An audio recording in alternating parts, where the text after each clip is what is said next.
Silva de salvar o lado do Flusão. Ainda no Rio de Janeiro, essa sequência dos cariocas, o Pedro Henrique Torre volta agora no Sport Center para a gente falar mais sobre a situação do Gabigol e daqui a pouco também eu quero saber de mercado do Flamengo. Sobre o Gabi, ele ainda tem um jogo de crédito a pagar com a camisa do Flamengo, certo, Pedro? Pelo menos se não for negociado, né?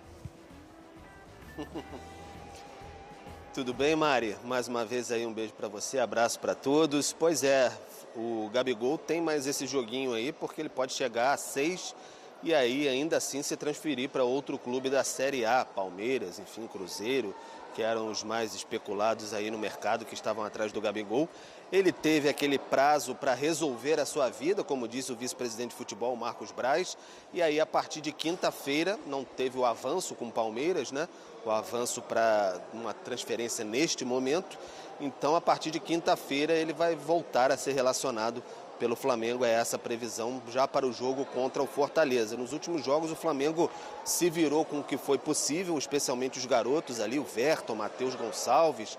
Então teve o Carlinhos também, que até fez o gol contra o Atlético Mineiro, mas claro, faz falta ter um jogador mais experiente, ainda mais um jogador muito acostumado a jogar com a camisa do Flamengo nesse momento que ainda não tem os seus uruguaios que estão na disputa da Copa América. Então o Flamengo coloca o Gabigol. Reintegrar não é bem a palavra deste momento, porque o Gabigol já estava treinando normalmente com o grupo, enfim, sem nenhum tipo de problema, só não estava sendo relacionado para os jogos para, de fato, definir a sua situação. Então, a opção neste momento é por relacioná-lo novamente, aí ele vai para esse jogo contra o Fortaleza e aí fica no limite. Se entrando em campo, fica com 6 jogos e aí depois, se estourar, não tem mais como se transferir, ficaria no Flamengo até o fim desta temporada. Mari.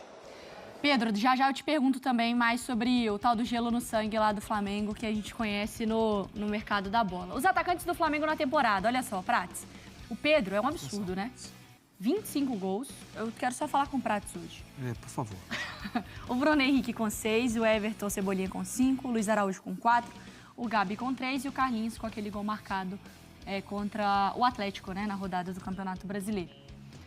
A verdade é que o Gabi ainda tem, assim, ele não tá no limite.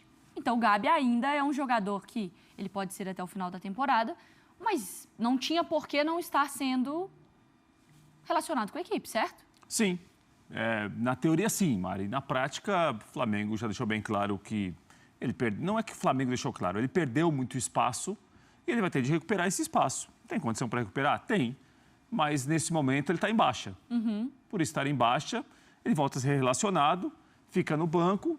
Se o Tite precisar contar com ele tem contrato, vai utilizar. Senão, o Flamengo não faz muita questão, não, de contar com o ídolo do clube como o Gabriel, mas que não consegue jogar bem já há algum tempo.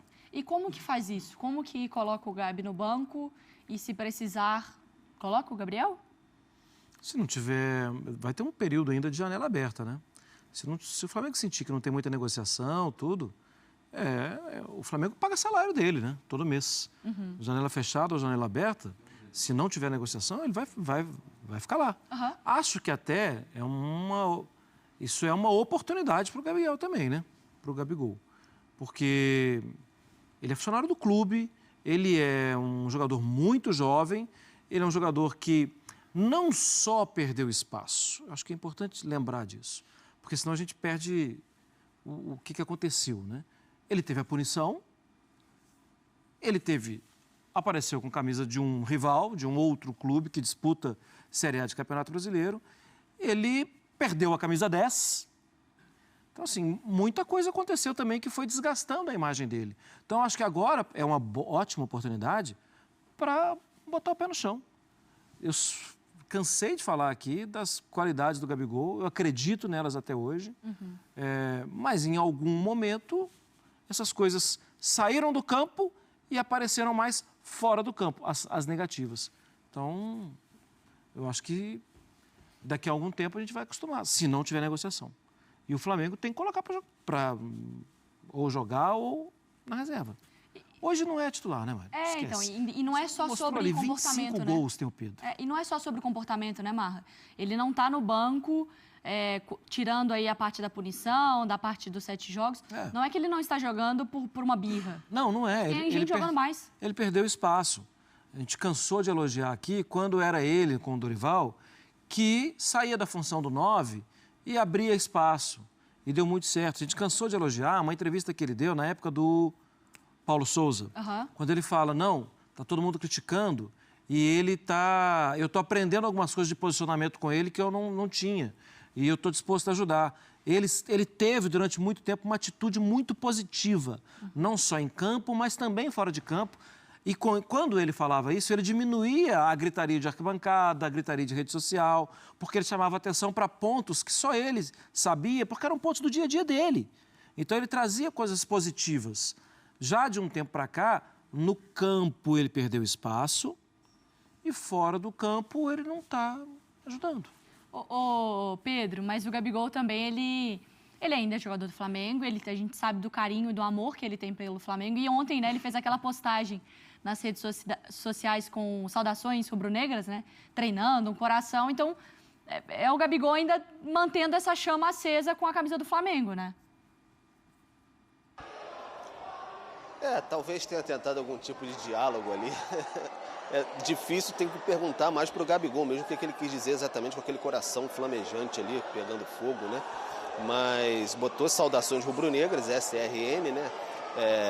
Como geralmente a torcida do Flamengo coloca e tal, mas tentando fazer um vínculo exatamente com este momento de que, enfim, como se fosse talvez permanecer pelo menos até o fim do ano. É um momento de muita indecisão na carreira do Gabigol, né? Ele tem essa oferta aí, essa possibilidade de deixar o clube e ir para o Palmeiras, assinar com um grande rival nível nacional, que é uma grande oferta esportiva para ele, mas também colocaria em xeque o grande peso que ele pode levar para o resto da vida, que é a idolatria que ele tem, ainda mantém grande parte da idolatria que ele construiu ao longo desses 5 anos de Flamengo. Então é um momento muito pesado para o Gabigol, para ele decidir a sequência da carreira. Então ele tem aí mais 6 meses, se ele permanecer no Flamengo, para mostrar ainda algum serviço, porque de fato o Gabigol ele perdeu espaço, se a gente for colocar assim, a partir da era Tite, né? Porque com o Sampaoli ele ainda jogava, ele ainda era titular, ainda jogava bastante. Depois que o Tite chegou, que de fato o Gabigol começou a amargar assim quase definitivamente, e aí depois de um tempo sim, definitivamente, o banco de reservas. O Pedro foi escolhido até por sistema, por ideia de jogo do Tite, algo que a gente já percebia até na seleção brasileira, nas escolhas do técnico, agora técnico do Flamengo. Então, o Gabigol sentiu mais nesse sentido. Quando o Tite chegou, ele até foi perguntado, como é que dá para encaixar os dois? O Tite saiu um pouco pela tangente, e aí o campo, como o Tite sempre fala, foi respondendo, foi falando, né? Então, é mais questão do Gabigol tentar recuperar espaço. O último jogo dele o último gol dele foi naquele 6-1 sobre o Vasco, depois daquela polêmica toda.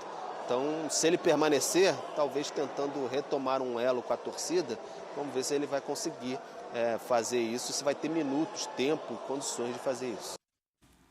Bom, a gente ganhou um membro aqui no nosso mercado da bola do Sport Center. Eu trouxe um membro da minha família. Ricardinho Spinelli, que está toda semana com a gente também falando. Não é da minha família, tá? Se for elogio, se for crítica, não é. Não é esse o ponto. O Ricardinho que acompanha tudo do Bola de Prata pra gente, porque eu acho que você tem exatamente números que mostram, que desenham esse momento do Gabigol. Tudo bem, Ricardinho? Sim, tudo bem, Mari, Marra, Prates, amigo Fã de Esportes em casa. Eu trouxe aqui para o Fã de Esportes dar uma olhada como estão os melhores jogadores do Flamengo durante a Copa América, para mostrar quem foram os responsáveis, quais foram os jogadores responsáveis por manter o time na liderança, num momento tão difícil do time, com tantos desfalques. Foram 5 jogadores convocados. E depois, no finalzinho, tem uma surpresa, um segredinho para contar para vocês. Meu Deus do céu. Eu tenho medo. Já tô com medo. Então vamos lá, os 5 melhores do Flamengo no período da Copa América, que tá? Dá 8 jogos, médias, né? Isso, essas médias são só referentes a esses 2 meses de Copa América, as 8 rodadas disputadas entre a 7ª e a 15ª rodada. Então o Pedro, o melhor nesse período, o Luiz Araújo, o segundo melhor, o Gerson, o terceiro, O quarto é o Everton, um volante reserva, mas uma surpresa, né? E o Fabrício Bruno, zagueiro, o quinto melhor do time nesse período. Eu tenho aqui alguns números, eu trouxe uma cola. É sempre importante a cola porque não é fácil de decorar tantos números, né? Então, ó, por exemplo, o Pedro, 4 gols e 4 assistências nessas 8 rodadas. Né? O Luiz Araújo, 2 gols e 4 assistências. O Gerson, 1 gol e 2 assistências. E o Everton e o Fabrício Bruno, 1 gol cada. Então, eles ajudaram muito o Flamengo a superar esse momento tão difícil de Campeonato Brasileiro. E aí é isso, mesmo nesse período, o Gabigol, nessa conta que a gente coloca aqui, ele não... Que poderia ter sido um período importante, né, Prates? Uma oportunidade para, talvez, sem os caras aproveitar. Mas o esquema é isso, na fila tem muita gente até na frente dele do reserva, né? É isso, né? E o time caminhou muito bem sem o Gabriel, né? Porque é aquela história de quem perdeu espaço ou virou uma opção ou foi lá para o final da fila. Quando alguns importantes jogadores saem, a gente fica sempre na dúvida. Como o time vai se comportar? Como o time vai responder? O time vai precisar dele? O time não precisou dele. Né? O time ganhou jogos importantes, teve boas atuações, muita maneira do seu treinador, obviamente, sem o Gabriel. Né? Então, assim, o Gabriel voltar a ser relacionado é o Gabriel tentar voltar a recuperar um terreno que já foi dele e ele perdeu. Porque o Gabriel, há muito tempo, o Gabriel é notícia pelo que ele não faz em campo. Isso não é bom para o Gabriel. Né? Porque um jogador como ele, um ídolo como ele, um jogador que tem o tamanho dele, sempre ser notícia pelo que não faz dentro de campo... Pelo que faz fora, né? Exatamente. Não é bom negócio. Veremos. Está relacionado, veremos se ele vai ser aproveitado, como ele vai tentar recuperar, ganhar ponto, que ele já teve muito ponto, mas perdeu muito ponto e para buscar não é fácil, nem todos conseguem recuperar e buscar rapidamente. A gente está falando de um Gabigol aí em alguns anos do Bola de Prata, que era assim, o Gabigol está na seleção e o resto a gente vai descobrir ao longo da competição, né, Ricardinho? Sim, o Gabigol, um dos recordistas de prêmio, está lá em cima na história do prêmio, do Bola de Prata, como um dos maiores vencedores. A quantidade de prêmios recebidos, não só de Bola de Prata, mas Bola de Ouro, Artilheiro. Então, o Gabigol ele já ganhou muitos troféus no Bola de Prata, sempre um candidato fortíssimo. Mas esse ano, aí vem a surpresa, o mistério. O Gabigol hoje é o pior jogador do Flamengo no prêmio ESPN Bola de Prata. O último? O último. Entre todos? Entre todos. Não entre atacantes? Entre todos. Todos os jogadores do Flamengo, ele é o que tem a pontuação mais baixa. Então, o Prates falava dele perder pontos. Perdeu muitos no Bola de Prata também. Ele não tem o mínimo de jogos, então hoje ele não estaria apto a ser considerado para o Bola de Prata. Ele tem apenas 5 partidas no campeonato. O mínimo hoje são 8 partidas, porque a gente está na 15ª. Então, sempre aquela regrinha de metade das rodadas disputadas. Então, hoje a gente vai para a 16ª. Então, o Gabigol com 5 jogos não concorreria hoje ao Bola de Prata. Se ele estivesse bem, mas a questão é que ele nem está bem e nem tem ponto, né? Exato, não, está muito mal, inclusive. E antes até de que os haters entrem em polvorosa, é preciso destacar que tem uma parte da pontuação que é dada por analista e tem outra parte que é critério técnico, né, Ricardinho? Se ele não faz gol, ele não dá assistência. Não, poucos minutos em campo, né? E outras coisas. O movimento técnico mesmo errado, o passe errado, isso vai diminuindo o ponto do critério técnico. Né? Não é nem a máquina, nem o homem consegue fazer a avaliação. Você sabe a pontuação dele? Hoje, 4,97. 4,97, abaixo de 5, baixo. Não passaria de ano na escola. É verdade. Nossa, que coisa estranha, né? Ricardinho, obrigada, viu, pela sua participação aqui no Sport Center, porque eu quero aproveitar também, falar sobre o mercado do Flamengo. Se a gente fala de um ídolo que pode estar saindo, enfim, nesse momento tão conturbado, também o nome do Claudinho, né, Pedro? Foi muito falado. De ontem para hoje esquentou bastante também, né? Claudinho, o pessoal até, a torcida do Flamengo até brincando, né? Lançou a nova temporada, Claudinho no Flamengo, porque geralmente é sempre um nome carimbado das tentativas aí. Quem sabe uma hora vá também. O Flamengo também já tentou Thiago Mendes, Wallace, que está agora no Cruzeiro e não conseguiu, né? Também passaram por temporadas. O Claudinho, o Flamengo recebeu uma sinalização de que seria possível uma tentativa de tirar ele de lá, talvez menos difícil, mais fácil não, menos difícil do que no ano passado, tirá-lo do Zenit. No passado o Flamengo assinou ali com uns 15 milhões de euros e o Zenit falou que queria um pouco mais do que isso, um pouco acima de 20 milhões de euros. Não houve acordo para trazer o Claudinho, então o Flamengo vai tentar agora nessa janela. Aí foi sinalizado que sim, era possível tirar o Claudinho de lá, e aí agora o Flamengo sinalizou, olha, eu consigo chegar até tal valor, um pouco acima de 15 milhões de euros, pelo que a gente sabe. Muita gente falando em 16, 17 milhões de euros, não consegui confirmar o valor exatamente. Agora o Flamengo está no aguardo. Se de fato esse movimento, até por parte de quem trabalha com o Claudinho e tudo mais, vai conseguir tirar esse jogador de lá, vai conseguir convencer o Zenit a negociar esse jogador. O Flamengo estaria disposto a receber o Claudinho a partir já agora do meio do ano. Seria uma boa aquisição. A diretoria do Flamengo assim entende. Para meio de campo também, o Flamengo está de olho, está bem encaminhado até com o Marcos Antônio, que é um jogador que pertence à Lazio, teve emprestado até no futebol grego, mas é mais uma situação de empréstimo, talvez com opção e até obrigação de compra ao fim desse empréstimo. O que está pegando agora é a questão de fluxo de pagamento, como é que, enfim, vai entrar o dinheiro aqui, vai entrar o dinheiro ali.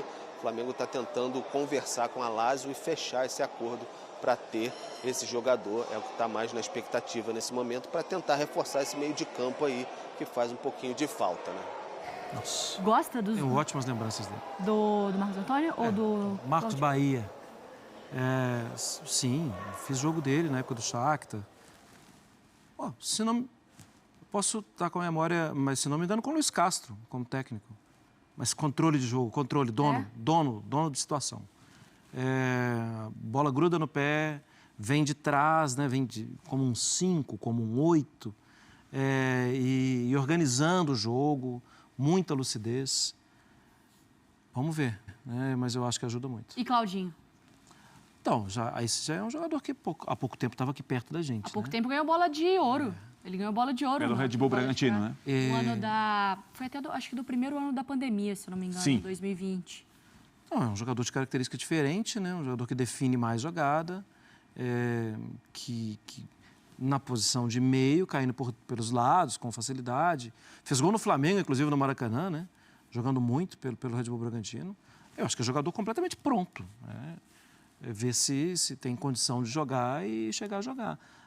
E me chama a atenção porque é uma posição que é a posição que o De La Cruz pode jogar, que o Arrascaeta pode jogar, que o Gabigol poderia jogar, que já jogou anteriormente, mas acho que é um jogador completamente pronto, vai ajudar muito. E aí, Prates? O Claudinho é uma situação que o próprio Pedro Henrique brincava, né? Quase mais do mesmo, né? Porque o nome dele vira e mexe, é comentado no Flamengo, né? O Flamengo já teve interesse em outros momentos, muita gente já teve interesse. Agora, me parece que a partir do momento que o Flamengo ouviu que agora pode ter negócio, muda realmente o cenário, porque em outros momentos o Zenit nem abriu o negócio. O Zenit colocou um preço que ninguém pagaria. Para não abrir mesmo. Exatamente, porque dá uma ideia de como ele é importante para o Zenit. O Zenit ganhou o campeonato, ganhou a Copa da Rússia recentemente, né? E a não ser que o Zenit tenha chegado à conclusão, ouvindo do próprio jogador, de quem trabalha com ele, que não, agora talvez seja o momento de conversar para possivelmente abrir um negócio. Só assim pode ter alguma coisa, o que dá uma ideia de como ele ficou grande no Zenit, de como ele é importante para o Zenit. Se o Flamengo contratar, faria uma grande contratação, né? Mas é uma situação que depende muito mais do Zenit tentar abrir o negócio do que o Flamengo tem interesse. Interesse o Flamengo tem há muito tempo, mas o negócio para ser fechado nunca foi fácil, nunca foi simples, não. O Flamengo vai ter que mudar a regra do jogo também, porque 11 titulares não vai dar mais pela quantidade de jogador bom, né, Marra? Porque aí é o que você falou, Arrascaeta, De La Cruz, você elogiou bastante o Marcos Antônio agora, Gerson, os zagueiros também. Pulgar, zagueiros, o Léo Ortiz, que é zagueiro jogando de volante, tem muita gente, né? O Flamengo se organizou e a gente falava sobre isso lá no passado, né? O Flamengo se organizando, tendo dinheiro em caixa para mexer, o Flamengo vai tomar conta. É que o Palmeiras também se organizou. Então, os dois dividem. E tem o Botafogo, que é uma grande novidade nos últimos anos, né, Mário? E o que pode ser o Bahia também daqui a algum tempo. Eu acho que o Bahia está percorrendo esse caminho. Mas é um caminho que Palmeiras e Flamengo, eles não estão brincando. E a oportunidade que o Corinthians teve também, assim, estou falando do Corinthians por causa do tamanho e de torcida. Então, assim, o Flamengo e Palmeiras aproveitaram a oportunidade. E o Flamengo deixa isso muito claro nas contratações.